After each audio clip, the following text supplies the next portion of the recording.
বিসমিল্লাহির রহমানির রহিম। আসসালামু আলাইকুম। সো আজকে যেটা বলবো হচ্ছে আস্তাগফিরুল্লাহ আমাদের পড়া উচিত এভরিডে, সকালবেলা, রাতের বেলা, যে কোনো সময়। আমরা এমন না যে নামাজের সময় পড়তে হবে। আপনি বসে আছেন, আপনি গাড়ি চালাচ্ছেন, সারাক্ষণ আস্তাগফিরুল্লাহ পড়াটা উচিত। সো আস্তাগফিরুল্লাহ হচ্ছে এমন একটা জিনিস যেটা আপনার লাইফে একটা জাদুকর মুহূর্ত নিয়ে আসতে পারে। আপনি ফিল করতে পারেন খুবই লাইট। আপনার জীবনে অনেক প্রবলেম যাচ্ছে, আপনার জীবনে অনেক সমস্যা যাচ্ছে, অনেক কিছু থেকে আপনি বঞ্চিত। আপনি ভাবতেছেন কেন আল্লাহ আমার মনের আশা পূরণ করতেছে না, কেন আল্লাহ আমার আমার প্রতি হ্যাপি না। আল্লাহ আসলে কারোর প্রতি আনহ্যাপি না। আল্লাহ হচ্ছে মহান, আল্লাহ আমাদের বানাইছে, আল্লাহ হচ্ছে ক্ষমাকারী, আল্লাহ দয়ালু। দয়ালু ওয়ার্ডটা যে এত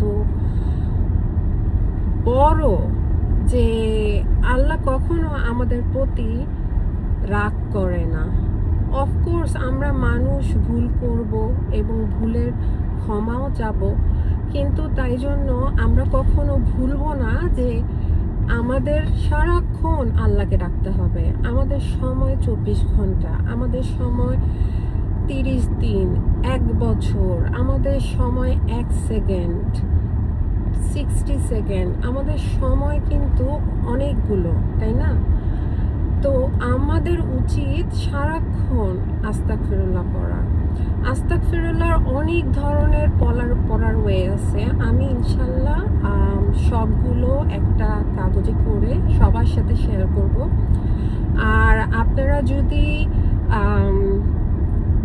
জানতে চান, আপনারা গুগলও করতে পারেন। ইউটিউবে আজকাল অনেক ভিডিও আছে আস্তাগফিরুল্লাহ, অনেক ধরনের আস্তাগফিরুল্লাহ আছে। আমি অ্যাকচুয়ালি নিজেই সারপ্রাইজ হয়ে গেছিলাম যখন আমি আস্তাগফিরুল্লাহর বিভিন্ন ধরনের আস্তাগফিরুল্লাহ ভার্সনগুলা শিখি। যে আমরা যখন মুনাজাত করি, মুনাজাতে কিন্তু